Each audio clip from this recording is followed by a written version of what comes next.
T'aimerais ça, on aimerait ça parler de Jonathan Drouin. Ça a fait couler beaucoup d'encre ici après son match de 3 points. Notre collègue à RDS, Gilbert Delorme, m'a même dit qu'il leur signerait un an 1,5 million.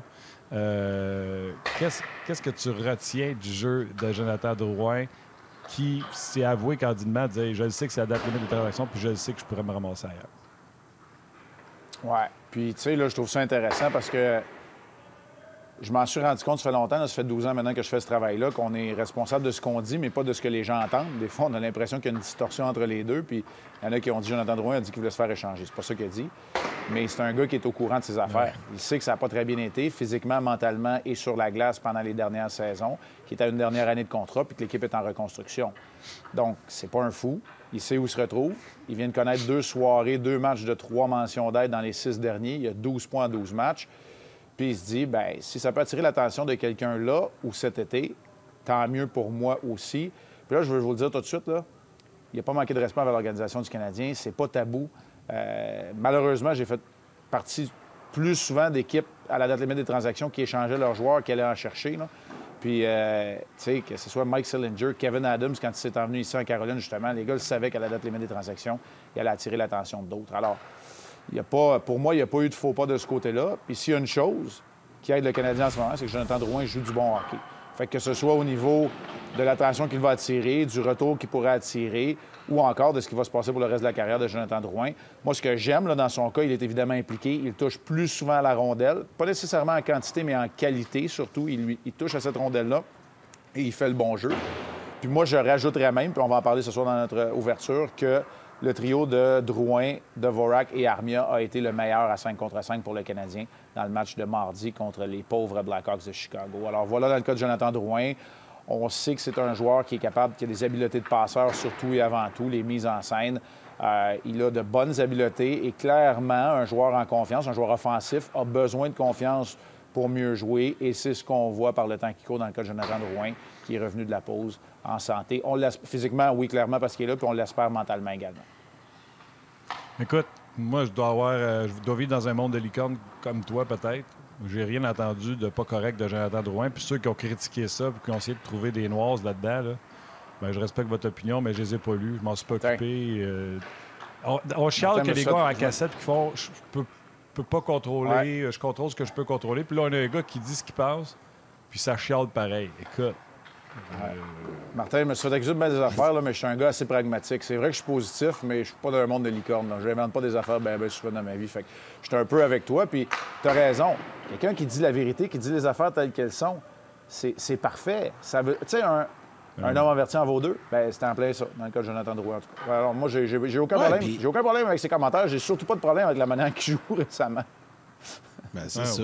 À un moment donné, je pense même pour lui, là, puis ça, il le dira pas, puis le Canadien ne dira pas non plus, mais honnêtement, là, comme individu, là, on lui souhaite un changement d'air parce que je pense que pour vrai, là, de se retrouver ailleurs, dans un autre marché, avec moins de pression un petit peu, ça peut juste l'aider, ça peut juste l'amener à un autre niveau, puis sincèrement, au jeune homme, on lui souhaite. Parce que de toute façon, avec le Canadien, je pense qu'on arrive dans un dead-end, là, dans un cul-de-sac avec Jonathan Drouin. Là, oui, il va bien, c'est le fun, mais quand tu regardes l'ensemble de son passage à Montréal, moi, ce que je lui souhaite, sincèrement, c'est de se retrouver ailleurs et de se retrouver comme joueur de hockey. On ne peut pas lui souhaiter de malheur, là. Mais lui, il ne dira pas ça, puis c'est correct, il ne peut pas dire ça non plus, mais nous autres, on peut le dire, par exemple, qu'on lui souhaite ça. Oui, puis à 27 ans, là, pour moi, là, c'est un dossier d'un joueur qui veut donner un nouveau souffle à sa carrière, pas mal plus que d'un vétéran qui est là pour encadrer les jeunes qui vont grandir. Exact. Donc, pour moi, la question ne se pose pas. Tu as raison. Je sais que les Bruins ont montré de l'intérêt envers Dylan Larkin, qui leur ferait, mettons, un centre de 3e trio avec Hall, qui est rapide comme pas un, puis là, tu te déplacerais leur joueur de centre sur la 3. Mais tu imagines Dylan Larkin avec Coyle à droite, ouais? T'imagines-tu Dylan Larkin, c'est à 2 au centre, la vitesse que ça mènerait encore avec les Hurricanes? Ah, ça serait quelque chose. Moi, on a entendu aussi le nom de JVR, de James Van Riemsdyk, qui pourrait, mais c'est pas vraiment l'attaquant polyvalent, lui, c'est plus un allié. Mais t'en as des joueurs de centre. Tu as même Derek Stepan qui joue à l'aile là, pour l'instant. C'est juste je suis pas sûr qu'on est très content nécessairement du travail ou de la part de Stepan. Puis on le sait, là, quand tu commences dans les séries éliminatoires, il y a toujours des blessés, puis tu as besoin de profondeur. Martinook est peut-être plus le joueur qu'il était, même s'il a juste 30 ans non plus. En tout cas, bref, mais c'est toute une équipe, puis tu as raison. Là, si c'était Dylan Larkin, Martin, ce serait assez impressionnant comme groupe d'attaquants. On l'a vu dans ta face. Ah oui, vraiment. Mais tu sais, tu sais, je suis pas... je le dis tout le temps, là, écoute, je me prépare de façon rigoureuse, mais je suis pas le gars à avoir beaucoup d'informations. C'est souvent quand j'arrive d'une ville comme ici, où là, je connais assez de monde qui vont me parler, ouais, c'est peut-être ça qu'on aimerait faire. Puis, fait que, c'est vraiment peut-être plus d'aller du côté d'un attaquant polyvalent qu'on va aller chercher qui rentre dans le top 9. Là. Donc, mais sinon, les rumeurs, les noms à travers la Ligue, là, c'est pas, moi, je suis pas un informateur. Là. C'est à Pierre Lebrun qu'il faut demander ça. Mais tu me dis le nom de Dylan Larkin, je regarde ma feuille immédiatement là, parce que c'est ça qui est à côté de moi. Puis je me dis, wow, ça serait assez impressionnant.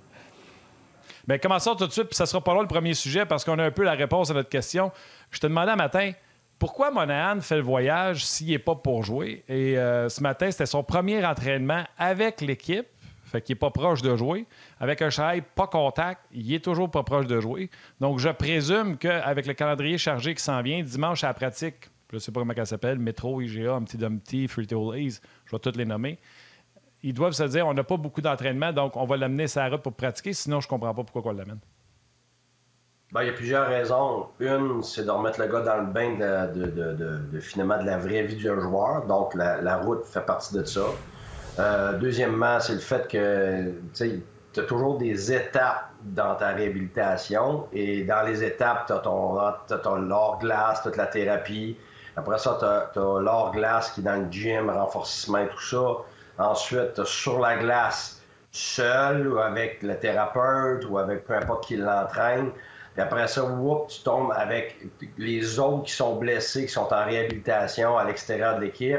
Après ça, tu vas commencer à le rentrer dans tes entraînements avec un chandail comme aujourd'hui où on ne peut pas le frapper. On l'identifie comme étant quelqu'un qui est dans l'entraînement, évidemment, mais qui ne peut pas être frappé. Pourquoi? Bien, c'est très simple. C'est que faut que tu commences à reproduire des entraînements où du synchronisme, où tu commences à refaire partie de la collectivité, autant dans ce qu'on appelle des flow drills, donc des exercices qui ne sont pas nécessairement de la collectivité, mais du timing, du synchronisme pour les passes, le recevoir, les données, ton synchronisme aussi pour ton patin. Puis évidemment, bien, tranquillement, commencer à t'insérer à l'extérieur, avec la quatrième ligne, souvent, si tu es un joueur d'attaque. Donc, tu es l'extra. Bien, tu commences à avoir des répétitions pour que, justement, tu retombes dans le bain. Fait que tu peux pas juste t'entraîner tout seul à faire du patin, puis à gauche, puis à droite, puis c'est du haut de corps, et ainsi de suite, à réhabiliter ton épaule. Puis d'un coup, on te lance avec un chandail, la bonne couleur, puis tu commences à faire des vrais entraînements avec sa frappe, puis tout ça, puis tu sais, c'est un choc, là. Pendant que lui est parti, il ne faut pas oublier, là, le calibre de la Ligue nationale continue de s'accélérer, continue de devenir de plus en plus rapide, de moins en moins de temps pour réagir. Fait que le gars, lui, non seulement il est pas où il était quand il était blessé, il est bien en dessous de ça. Fait que plus tu as d'entraînement, tu peux rentrer quelqu'un avant de l'insérer dans l'alignement, mieux ça va être. Puis souvent, quand tu regardes ton alignement, ça veut dire quand tu regardes ta cédule, ton horaire, tu t'aperçois, regarde, on n'a pas de pratique. Fait que si tu ne l'emmènes pas sur la route pour faire des entraînements, même des morning skates avec l'équipe, bien, il n'y en aura pas de pratique. Fait que tu n'as pas le choix. Puis dans son cas, à lui, moi, je l'ai dit ouvertement, là, moi, j'espère que le Canadien va le garder. J'ai bon espoir qu'on le re-signe. Là. Je sais que c'est une question d'argent et tout ça, mais avec ce qu'il nous donnait, puis ce qu'on a vu, puis il a de l'air à vouloir être bien, à adorer jouer à Montréal, j'espère que le Canadien va le garder. Mais le fait, et puis c'est là ma question, Guy, le fait qu'il ne joue pas, qu'il est blessé, puis que là, il n'est pas près d'un retour dans les prochains jours, est-ce que ça vient complètement de menotter Kent Hughes par rapport à une transaction avec Sean Monahan, ou au contraire, il peut y avoir des directeurs gérants qui disent on va faire le move quand même, on va être patient, puis il sera là pour les séries. Je veux savoir ce que tu en penses. Ben écoute, ça ne le menote pas totalement. Par contre, ça diminue grandement sa valeur. L'incertitude autour de lui, même Edmondson, la même chose, c'est les deux plus grosses valeurs du Canadien. Si tu élimines, ça, j'ai toujours le plus gros déterminant rendu aux échanges, c'est la santé du joueur. C'est pour ça qu'on voit des joueurs qui sont retirés de l'alignement pour être certain qu'il n'y a pas de blessure. Monahan et Edmondson, c'est deux joueurs, autant pour la culture que pour l'efficacité sur la glace, que l'expérience, que tout ce que tu peux imaginer de positif. C'est sûr que tout le monde veut ça dans son équipe. Bon, après ça, Monahan et Edmondson, il y a des gros questionnements par rapport à leur santé. T'sais, Edmondson, tu vas le chercher, tu payes cher, puis une semaine et demie après, son dos il est fini. Je veux dire, même chose avec Monahan. Fait que le problème du Canadien, c'est pas que ces joueurs-là, ils n'ont pas une belle réputation. C'est le fait que leur santé crée une incertitude, puis cette incertitude-là va empêcher de payer le gros prix pour ces individus-là. Puis même pour la signature de Monahan, puis moi, vous le savez, je suis un grand partisan des intangibles. Ces deux gars-là sont exceptionnels pour ça. Ben, quand t'arrives, il faut donner de l'argent, puis que t'es même pas sûr de leur santé, même si tu les aimes. On a eu des joueurs dans le passé, moi, on adorait le joueur, mais on a même fait, j'ai vu des erreurs, autant qu'ils venaient de l'organisation, que on signe des gars trop vieux, on signe des gars qu'on adore, on signe des gars qui sont des bons leaders, puis finalement, ils sont finis. Soit par l'âge, soit par les blessures, puis après ça, tu payes pour. Puis là, tu es pris avec un contrat. Tu dis, mais juste 2 ans pour Monahan. OK, mais même si tu y donnes, je sais pas, on va dire qu'on descend un salaire 3,5 ou 4 ou peu importe, ce que lui acceptera pas, en passant. Au bout d'un mois, ça peut être fini l'année prochaine. Fait que là, tu n'as pas été chercher un autre centre.